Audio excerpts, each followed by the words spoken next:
Students. तो आज हम डिस्कस करने वाले हैं सम केमिकल रिएक्शंस के बारे में। मैंने इंट्रोडक्शन में बताया था कि इस चैप्टर में हम नियर अबाउट 10 टाइप्स की केमिकल रिएक्शन के बारे में पढ़ने वाले हैं। तो करते हैं स्टार्ट केमिकल रिएक्शन के बारे में। तो जो हमारी सबसे पहली केमिकल रिएक्शन रहेगी वो रहेगी combination reaction.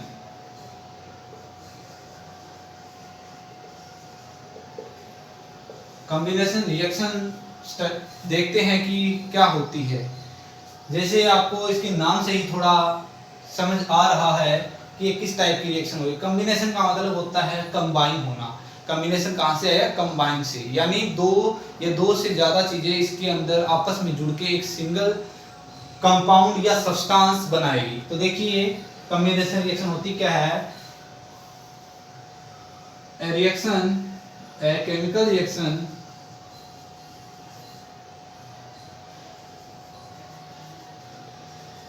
in which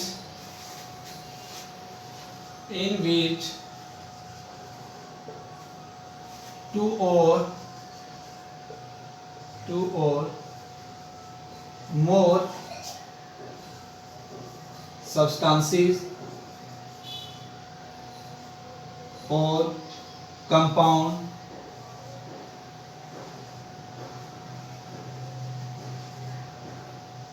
combine together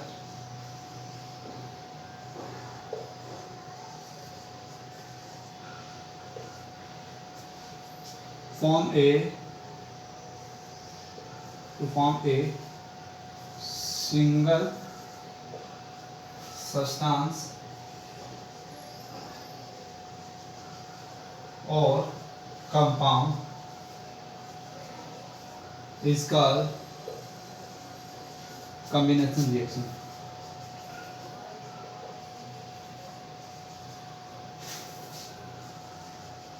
यानी जिस रिएक्शन के अंदर दो या दो से ज्यादा सब्सटेंस हो गए, कंपाउंड हो गए, एलिमेंट हो गए, कंबाइन होके एक सिंगल कंपाउंड या सब्सटेंस बनाते हैं, उस रिएक्शन को कॉम्बिनेशन रिएक्शन बोला जाता है। Chemical reaction in which two और मोर सब्सटेंसेस और compounds combine together to form a single substance और compound is called combination reaction. जिसके अंदर दो या दो से ज्यादा कंपाउंड या सब्सटेंस या एलिमेंट आपस में मिलते हैं और मिलने के बाद में एक सिंगल कंपाउंड या सब्सटेंस बनाते हैं, उसी रिएक्शन को कॉम्बिनेशन रिएक्शन बोला जाता है। जैसे अगर मैं बात करूं एलिमेंट की, दो एलिमेंट यानी जैसे हमारे पास हाइड्रोजन है और नाइट्रोजन है, ये दोनों के दोनों एलिमेंट है, दोनों आपस में कंबाइन हुए और बना दिया NH3।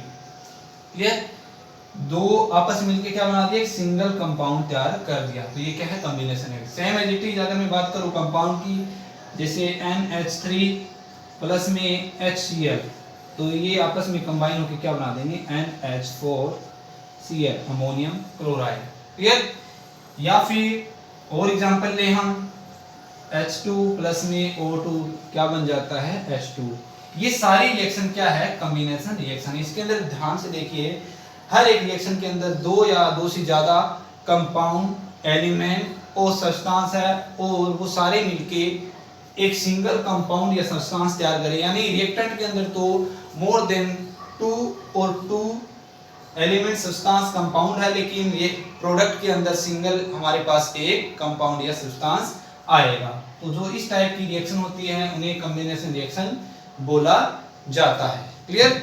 नेक्स्ट हमारी जो रिएक्शन है वो है डीकंपोजिशन रिएक्शन। क्या है? Decomposition reaction. डीकंपोजिशन रिएक्शन बिल्कुल कॉम्बिनेशन रिएक्शन की अपोजिट होती है, उसकी उल्टी होती है बिल्कुल। तो देखते हैं कि जो डीकंपोजिशन रिएक्शन है वो कैसी होती है।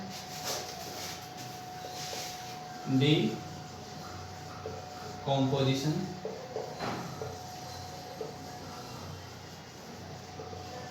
रिएक्शन। तो डीकंपोजिशन रिएक्शन होती क्या है? जिसके अंदर सिंगल जो कंपाउंड सब्सटेंस होता है वो मोर देन टू और मोर देन टू सब्सटेंसेस के अंदर टूट जाता है उसे हम डीकंपोजिशन रिएक्शन कहेंगे। यानी जिस रिएक्शन के अंदर एक जो सिंगल कंपाउंड है या सब्सटेंस है वो मोर देन 2 और 2 कंपाउंड या सब्सटेंस के अंदर टूट जाता है, उसी रिएक्शन को हम क्या बोलेंगे? Decomposition reaction. तो देखिए a chemical reaction in which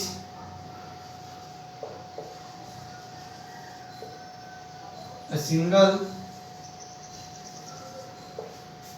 compound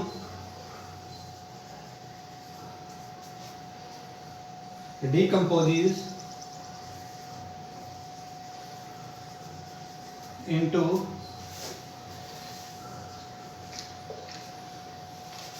two or more simpler substances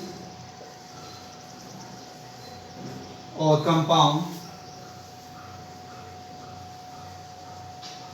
is called decomposition reaction।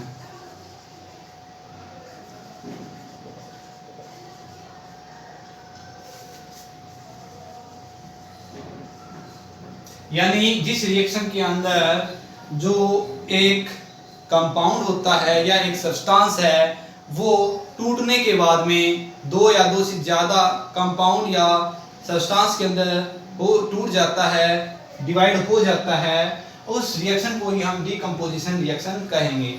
ध्यान से देखिए कि जो इस टाइप की रिएक्शन होती है, इन टाइप की रिएक्शन को कंप्लीट होने के लिए एनर्जी की जरूरत पड़ती है। किसकी जरूरत पड़ती है? एनर्जी की। और वो एनर्जी किसी भी फॉर्म में हो सकती है, हीट की फॉर्म में हो सकती है या फिर इलेक्ट्रिसिटी की फॉर्म में हो सकती है। क्लियर? यानी एनर्जी वो किसी भी रूप में हो सकती है, हीट एनर्जी, इलेक्ट्रिसिटी एनर्जी हो सकती है। तो इस टाइप की रिएक्शन को हम क्या बोलेंगे? डीकंपोजिशन रिएक्शन कहेंगे। एग्जांपल देख लेते हैं। फॉर एग्जांपल जैसे हमारे पास है NaCl लिक्विड, यानी NaCl नमक से, पानी के अंदर नमक घुला हुआ है और उसके अंदर से अगर हम इलेक्ट्रिसिटी को पास करते हैं तो वो डिवाइड हो जाएगा Na पॉजिटिव और Cl नेगेटिव। क्लियर? तो इस तरीके से हम क्या करते हैं?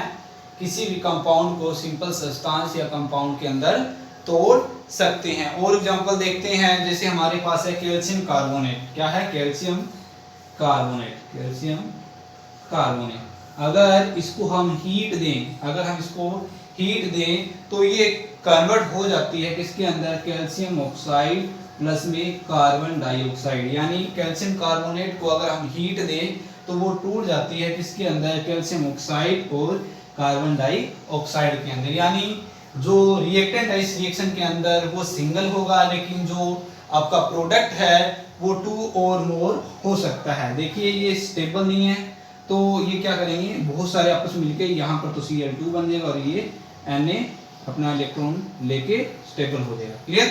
तो कभी भी ये आयन की फॉर्म में नहीं मिलता है हमें। तो इस रिएक्शन को अगर हम देखें ना तो कुछ इस तरीके के हमें प्रोडक्ट मिलेगा। क्लियर? तो ये रिएक्शन कहलाती है डीकंपोजिशन रिएक्शन। डीकंपोजिशन रिएक्शन बिल्कुल कॉम्बिनेशन रिएक्शन की उल्टी होती है। ये रिएक्शन हमारे बॉडी के अंदर भी होती है। कैसे? कि जो फूड होता है हमारे बॉडी के अंदर यानी ग्लूकोज है वो टूटकर किसके अंदर चेंज हो जाता है? कार्बन डाइऑक्साइड, और उसके अंदर से वाटर निकलता है और साथ में एनर्जी रिलीज होती है। हमारे बॉडी के अंदर जो रेस्पिरेशन रिएक्शन होती है वो भी एक प्रकार की डीकंपोजिशन रिएक्शन होती है। क्लियर? तो ये थी डीकंपोजिशन और कॉम्बिनेशन रिएक्शन। नेक्स्ट लेक्चर में हम इसी तरीके की हम कुछ और टाइप की रिएक्शन स्टडी करेंगे। क्लियर?